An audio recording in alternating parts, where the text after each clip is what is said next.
নমস্কার, শুরু করছি আজকের চতুর্থ স্তম্ভ। আমি ইন্দ্রাণী। সেই পড়েছিলাম, একদা যাহার বিজয় সেনানী হেলায় লঙ্কা করিল জয়। সে কবে ২৫০০ বছর আগে রাঢ়বাংলার এক রাজপুত্র বিজয় সিংহ শ্রীলঙ্কা দখল করেন। সে দেশের কিছু লেখাতেও পাওয়া যায়। পরবর্তীতে আমাদের রাঢ়বঙ্গের ইতিহাসেও তার সমর্থন মেলে। তবে ওই হেলায় লঙ্কা করিল জয়টা অতটা হেলাফেলা করেই এসেছিল কিনা তা জানা নেই। কিন্তু তারপর থেকে যদি আমাদের দেশের ইতিহাসের দিকে তাকান, তাহলে দেখা যাবে আমাদের দেশে এমনকি রাজা রাজরারাও হাল্লার রাজা ছিলেন না। পররাজ্য দখল করার দিকে তাদের মন ছিল বটে, কিন্তু তাই উপমহাদেশের সীমানার মধ্যেই। মানে দাক্ষিণাত্য থেকে চোল রাজারা এসেছেন উত্তর দখল করতে, উত্তর থেকে মৌর্যরা গেছেন দাক্ষিণাত্য জয় করতে, মারাঠারা জয় করেছিল দিল্লি, এরকম আর কি।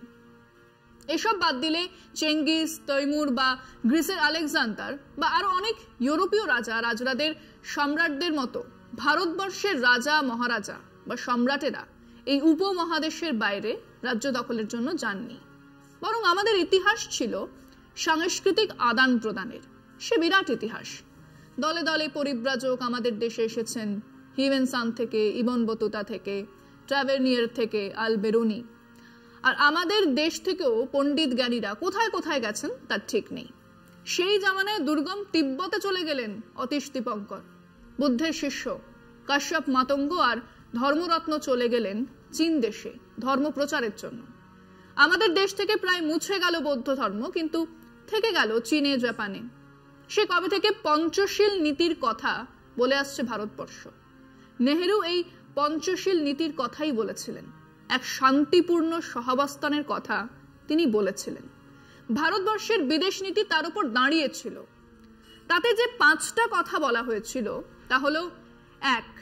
পারস্পরিক সম্মান বজায় রেখে সেই রাষ্ট্রের সংপ্রভুতাকে স্বীকার করা। 2. একে অন্যকে আক্রমণ না করা। 3. একে অন্যের অভ্যন্তরীণ বিষয় হস্তক্ষেপ না করা। 5. শান্তিপূর্ণ সহাবস্থান। এটাই ছিল আমাদের সঙ্গে পৃথিবীর অন্য দেশগুলোর সম্পর্কের ভিত্তি। বিশেষ করে আমাদের পড়শি দেশের সঙ্গে সম্পর্কের ভিত্তি ছিল এই পঞ্চশীল তত্ত্ব। তা কি লঙ্ঘিত হয়নি? হয়েছে, বহুবার হয়েছে। পাকিস্তান বারবার আক্রমণ করেছে, চোরাগোপ্তা হানাদারি চালিয়েছে, কাজেই যুদ্ধও হয়েছে। চীনের সঙ্গে সীমান্ত বিরোধ হয়েছে, যুদ্ধ হয়েছে, তা মিটেওছে। কিন্তু বাকি দেশগুলোর সঙ্গে মোটামুটি সুসম্পর্ক ছিল। আর বাংলাদেশ তৈরি হবার পরে তো তাদের সঙ্গে আমাদের সম্পর্ক ছিল আত্মিক, সাংস্কৃতিক, সামাজিক। দেশ স্বাধীন হবার পরে মুজিব দিল্লি আসেন, সেখান থেকে ঢাকা। পাকিস্তান আর চীন বাদ দিলে আমাদের সমস্ত পড়শিদের সঙ্গে আমাদের ভালো সম্পর্ক ছিল। সার্ক অন্তর্ভুক্ত দেশগুলোর মধ্যে কেবলমাত্র বাণিজ্যিক আদান প্রদান ছিল তা নয়, সিনেমা, গান, চিকিৎসা, বিভিন্ন আদান প্রদানের মধ্যে দিয়ে একটা সুসম্পর্ক গড়ে তোলার তাগিদও ছিল।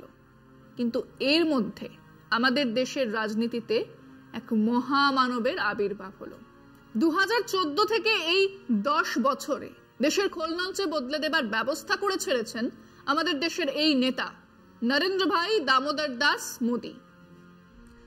ফিরছি একটা বিরতি নিয়ে, সঙ্গে থাকুন। খেয়াল করে দেখুন, প্রতিটা পড়শি দেশের সঙ্গে এই মুহূর্তে ভারতবর্ষের সম্পর্ক খুব খারাপ। যদি কোনো ছাত্র বলে আমার সঙ্গে সবাই খারাপ ব্যবহার করে, আমাকে সবাই হিংসে করে, তাই আমার সঙ্গে কথা বলতে চায় না, তাহলে বুঝবেন আসলে ছেলেটির একটা বড় সমস্যা আছে। হ্যাঁ, আমাদের বিদেশ নীতিতেও সেরকম একটা সমস্যা আছে। আসলে রাষ্ট্রনীতি আর পররাষ্ট্রনীতি সে আপনি যাই বলুন না কেন, সবটাই আপাতত মোদীর সখাদের ওপর নির্ভরশীল। স্বার্থ দেশের নয়, স্বার্থ পড়শিদেরও নয়, একমাত্র বিবেচ্য হলো আদানি আম্বানিদের স্বার্থ। ভুটান একটা দেশ যাকে দেশের 60% মানুষ ভারতবর্ষের অংশই মনে করত। সেই ভুটান ছিল চীন আর ভারতের মধ্যে একটা বাফার এরিয়া।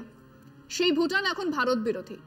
আগে ভারতীয়রা অবাধে ভুটানে বেড়াতে যেতে পারত, এখনো পাসপোর্ট লাগে না, কিন্তু বেড়াতে গেলে মাথাপিছু যে টাকা দিতে হয় তা চমকে দেবার মতো। আগে ট্রেনে করে ফুনসিলিং চলে যাও, তারপর ঢুকে যাও ভুটানে। এখন আগে এন্ট্রি পারমিট নিতে হবে, আর তার জন্য 1200 টাকা প্রতি রাতের জন্য দিতে হবে। মানে 7 দিন ভুটানে বেড়াতে গেলে 8400 টাকা কেবল ভুটান সরকারকে দিতে হবে, যা আগে কেবল বিদেশিদের দিতে হতো। ভারতীয়রা ভুটানে বিদেশি ছিল না। এখন সেখানে যে কোনো আর্মি মুভমেন্টের আগে ছাড়পত্র নিতে হয়।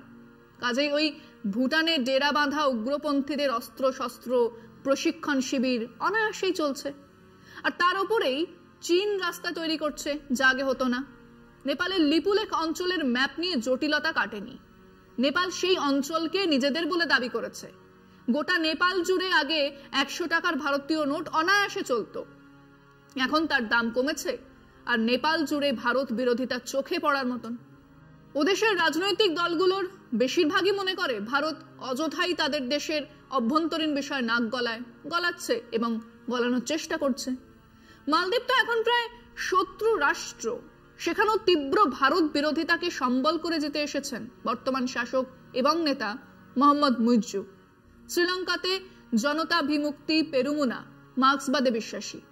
তারা দেশের পুরনো গণতান্ত্রিক সমাজতান্ত্রিক চেহারাকে ফেরাতে চায় এবং তাদের এক তীব্র ভারত বিরোধিতা আছে, বরং চীনের সঙ্গে তারা আরো ঘনিষ্ঠ হতে চায়। আফগানিস্তানের তালিবানদের সঙ্গে নয়, সেই সরকারের বাণিজ্য নীতি অনুযায়ী সে দেশে বাণিজ্য করছে ভারত। বলা ভালো আদানি বা আম্বানি, কিন্তু তালিবানদের বিরুদ্ধে একটা কথা না বলে, সেখানে মানবাধিকার বা নারীদের অধিকার নিয়ে কোনো কথা না বলার শর্তেই বাণিজ্য করছে ভারত। ফিরছে একটা বিরতি নিয়ে, সঙ্গে থাকুন। রইল বাকি বাংলাদেশ। চোখের সামনেই রয়েছে সেই সম্পর্কের কঙ্কালসার চেহারা। সে দেশে নাকি রয়ের বহু লোকজন অ্যাক্টিভ ছিল।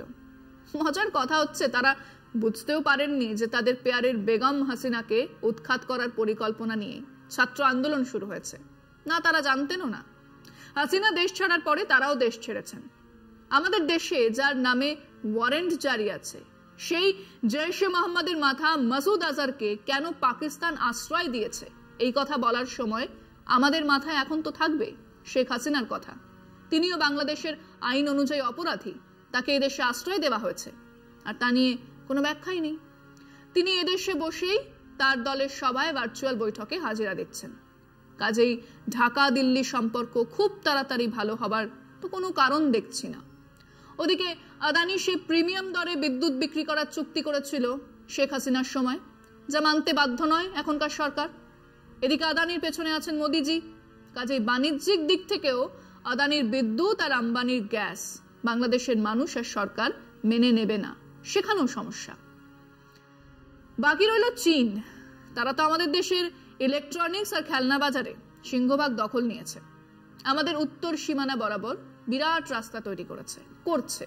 তারা জানে এ সরকারের ওই ঘর মে ঘুসকার মারেঙ্গে বা 56 ইঞ্চ কা সিনা ইত্যাদি বাওয়াল এবং কেবল ওই পাকিস্তানের জন্যই রাখা আছে। মানে যে পঞ্চশীল নীতি নিয়ে ভারতবর্ষ একদিন তাদের পড়শিদের সঙ্গে সুসম্পর্ক তৈরি করার চেষ্টা করেছিল, কিছুটা সফলতা পেয়েছিল, সেই পঞ্চশীলের নীতিতে বিশ্বাসই করে না এই আরএসএস বিজেপি। এক হিন্দু জঙ্গি জাতীয়তাবাদকে নিয়ে এক আগ্রাসী ভারত গড়ে তুলতে চায় তারা।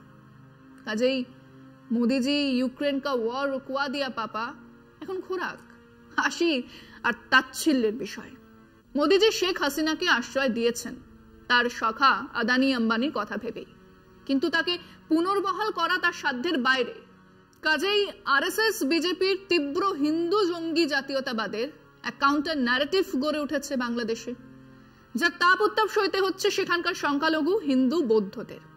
এদেশে মোদি শাহ আরএসএস বিজেপির এই হিন্দুত্বকে মোকাবেলা না করে আমাদের দেশের সংখ্যালঘু মানুষজনের সুরক্ষা, নাগরিক অধিকার, সম অধিকারের গ্যারান্টি না থাকলে পড়শি দেশের সংখ্যালঘুদের স্বার্থ রক্ষার কথা বলা যাবে না।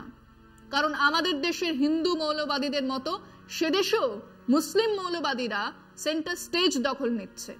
দুদেশের ধর্ম নিরপেক্ষ গণতান্ত্রিক মানুষকে দুদেশের এই চূড়ান্ত মৌলবাদের বিরুদ্ধে লড়তে হবে।